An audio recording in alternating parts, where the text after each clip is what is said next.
بسم الله الرحمن الرحيم. اللهم صل وسلم وبارك على سيدنا محمد. اهلا بيكم في قناتي مطبخ تيستي بيتي. ازيكم يا حبايبي، عاملين ايه؟ من الاول كده خلينا متفقين ان مفيش احلى من الملوخيه الفريش الخضراء، تجيبيها زي الشطوره كده من السوق، تغسليها وتقرطفيها وتخرطيها على ايدك. طعمها طبعا مفيش لا قبلها ولا بعدها، بس ساعات الظروف بتضطرنا محتاجين نعمل ملوخيه، وساعات ما بتكونش موجوده في السوق، وساعات ما بيبقاش في وقت نقعد نقرطف ونغسل ونخرط، فبنضطر نستخدم الملوخيه المجمده. انا جربت تقريبا معظم الانواع الموجوده في السوق، ودول احسن نوعين موجودين في السوق، جافريكس وبسمه. وفي الفيديو النهارده هقولك انهي فيهم الاحسن، وانهي اللي دايما لو لقيتيها تشتريها وتشيليها عندك في الفريزر. هقولك كمان ازاي نعمل الشوربه الصح اللي تطلع معاكي اي ملوخيه ايا كان نوعها ايه تبقى مسكره وفي منتهى الجمال.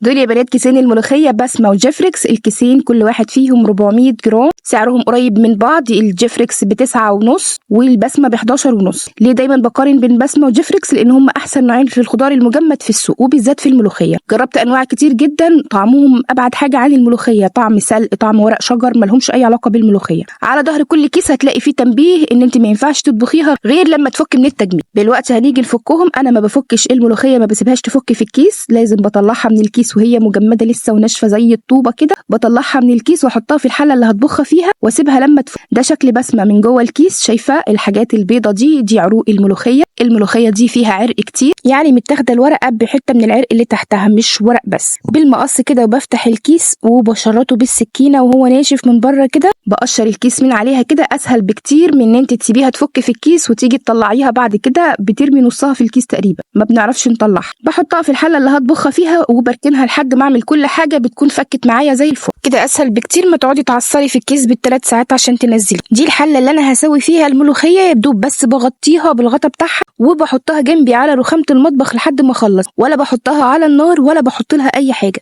معايا هنا الكيس جافريكس، هفكه برده، هطلعه من الكيس وهو مجمد خالص.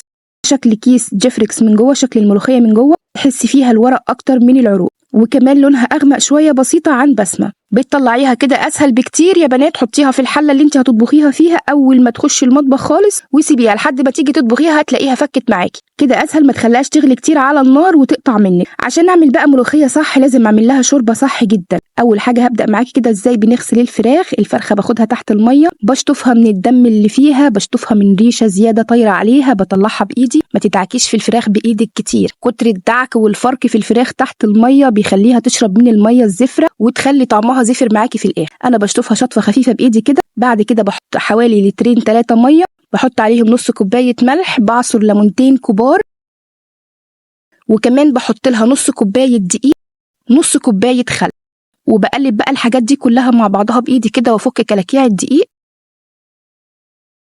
لحد ما كل حاجه تدوب، الدقيق والملح والخل وكله يخش في بعضه. باجي نقع الفرخه بقى في الحاجات دي، وما بنقعهاش كتير كمان، يعني هو تقريبا نص ساعة، ساعة الا ربع، مش اكتر من كده. اللحمة بتاعت الفراخ بتبقى عاملة زي السفنجة، مكان ما تحطيها بتشرب، فما تسيبيهاش في المية الزفرة وتقعدي تدعكي فيها بايدك، هتبص تلاقيها زفرت منك في الاخر. على ما نقعها بقى في شوية المية بالدقيق دول، هعمل لها تتبيلة خفيفة كده، طماطمايه وبصلايه شوية ملح وفلفل، وبضربهم في الكب. خلاص كده دي التتبيلة بتاعتها، حاجة بسيطة جدا، ما تكتريش توابل. باخد بقى الفرخة من المية بتاعتها دي وبشطفها بمية نظيفة، بنزل بس من عليها اثار الخل والليمون والدقيق، ما تدعكيش فيها كتير. الخلطة اللي احنا عملناها لها بالدقيق والخل والملح دي هتسحب منها كل الزفار. اكتر حاجة تزفر معاكي الفراخ كتر الدعك فيها، بتحلل الانسجة بتاعة الفرخة وتخليها تشرب من الزفارة اللي حواليها. فبايدك كده شطفة خفيفة لحد ما تبقى المية بتاعتها نظيفة. شايفة قلبها نظيف وزي الفل وابيض ازاي من الدقيق والخل اللي اتنقعت فيه. وما تبالغيش برضو في مده النقع، يعني انقعيها نص ساعه، ساعه الا ربع بالكتير، مش اكتر من كده. بعد ما بشطفها كذا مره، يعني انا بشطفها مره واثنين وثلاثه لحد الميه بتاعتها ما تبقى نظيفه كده قدامك بيضه، بحطها في مصفى تصفي ميتها خالص. اول ما تصفي ميتها تماما مبقاش فيها اي ميه، بنزل عليها بالتتبيله دي اللي انا قلت لك عليها، شويه ملح وفلفل وطماطمايه وبصلايه، مش اكتر من كده. وبدخل بقى التتبيله بقى تدليك خفيف كده برضو، ما تدعكيش فيها جامد، ما تضغطيش بايدك وبصابعك جامد في الجلد بتاعها واللحم بتاعها. بحط التتبيله كده على الفرخه وبسيبها، وبرده ما بسيبهاش كتير، برده نص ساعه، ساعه الا ربع بالكتير، على بس ما احط لها الميه بتاعتها وتغلي. وما تزوديش قوي بقى في التتبيله عشان ما نحطش حاجات غريبه تغير طعم الشوربه، يا دوب الطماطمايه والبصلايه وشويه الملح والفلفل. حطيت الميه للفرخه اهو تغلي، هحط فيها جزرايه، طماطميتين، ورقتين كرفس وبصلايه.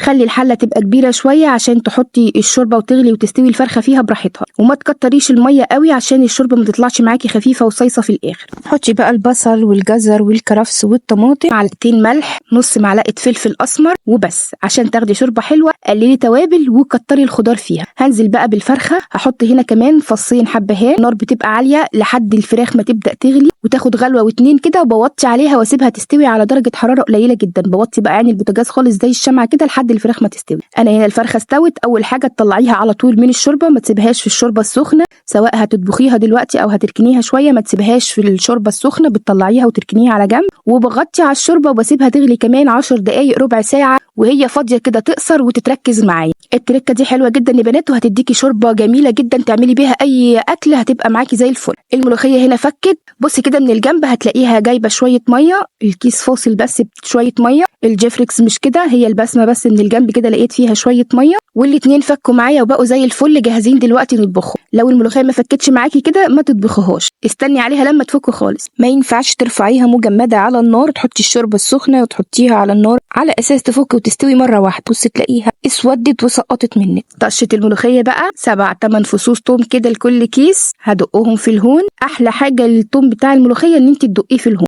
معايا معلقه كزبره ناشفه بدقها مع التوم عشان تدعك كده مع التوم وانت بتدقيه.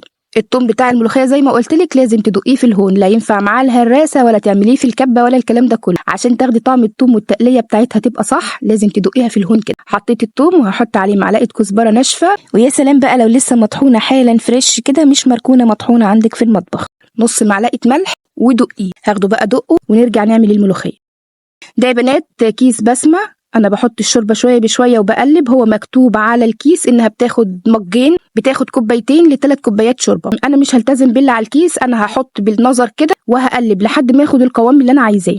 وتقريبا خدت لها مجين ونص شوربه. بحط شويه بشويه وبقلب وبشوف القوام قدامي، لو عجبني على كده بسيبه. لو بتحبيها تقيله هتقللي الشوربه شويه، بتحبيها خفيفه بتزودي الشوربه. مالكيش دعوه باللي مكتوب على الكيس. بقلبها بمضرب سلك او بمعلقه، المضرب بيفكها معايا بسرعه ما يخليهاش تكلكل. اظبطي بقى القوام زي ما بتحبيه. راعي بس حاجه صغيره، ان الملوخيه دي لما بتتركن بتتقل، يعني انت لو عامله كميه كبيره وهتبات معاكي هتاكلي منها تاني يوم هتلاقيها تقلت معاكي، فخلي بالك من الحته دي، خفيها شويه عن ما بتحبيها. غلوه واحده يا بنات وبترفعيها من على النار عشان ما تسودش وتسقط منك. الطشه بتاعتها اهي. بحط معلقه سمنه بلدي بقى في الطاسه، ولو طاسه ما بتلزقش تكون احسن عشان الثوم بيلزق دلوقتي لما تيجي تحمريه في السمنه بتلاقي نصه لزق في الطاسه، فلو في طاسه ما بتلزقش تبقى احسن للطشه بتاعت الملوخيه. بحمر الثومه كده. الثومه بتاعت الملوخيه يا دوب بس بنشقرها، ما تخليهاش تاخد لون غامق عشان ما تمررش معاكي في الملوخيه. هي فيها الكزبره وفيها الملح وفيها كل حاجه، بس انا بحب كمان قبل ما اطفي عليها اديها كمان نص معلقه كزبره ناشفه. شويه الكزبره دول بيبقى ليهم ريحه تانية غير اللي احنا دقيناها مع الثوم. بطش بقى الملوخيه كده سمع الطشه وجمالها.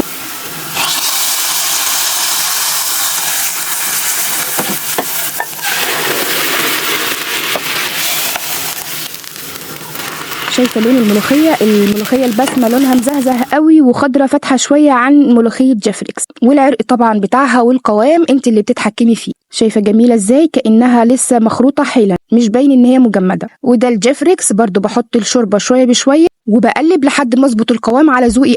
انا بحب الملوخيه دايما تبقى تقيله شويه، ما بحبهاش خفيفه، فبحط الشوربه بحساب عشان ما تبقاش خفيفه مني. اول ما القوام بتاعها بيظبط وتاخد غلوه ما تغليهاش كتير. الملوخيه المجمده ما بنغليهاش كتير عشان ما تفصلش منك على النار، يا دوب اول ما بتغلي كده خلاص بشيلها وبعمل لها الطشه بتاعتها. برضو رشه الكزبره دي قبل ما اطفي على الثوم بتبقى ريحتها ظاهره في الملوخيه وبتيجي طشاها. دي الجيفريكس حلوه برضو جدا، برضو ريحتها حلوه قوي زي الملوخيه الفريش بس لونها اغمق شويه من بسمه. الاتنين قوامهم مظبوط جدا وريحتهم حلوه قوي، بس البسمه فاتحه شويه او تقولي لونها مزهزه شويه. الجيفريكس مزهزها برضو كل حاجه وخضره، بس البسمه افتح شويه والقوام مظبوط جدا. دي البسمه، دي ملوخيه بسمه ودي ملوخيه جيفريكس. شايفين الجمال؟ حلوين جدا الاتنين يا بنات، الاتنين احلى من بعض. فروق بسيطه جدا في اللون وفي الكميه، لان كيس بسمه خد مني 3 كوبايات شوربه وكان قوامه مظبوط زي ما بحبه. كيس جيفريكس خد كوبايتين 2 بس وبرده كان قوامه مظبوط معايا، فالبسمه ادتني كميه اكبر. ودي الفرخه اللي احنا سلقناها، يا دوب بدهنها بس دهنه صلصه بحطها تحت الشوايه في الفرن، بتطلع معاكي بمنتهى الجمال، مستويه جدا وريحتها حلوه قوي ما فيهاش اي زفاره، والصدر بتاعها لا بيشد معاكي ولا اي حاجه، زي الفل.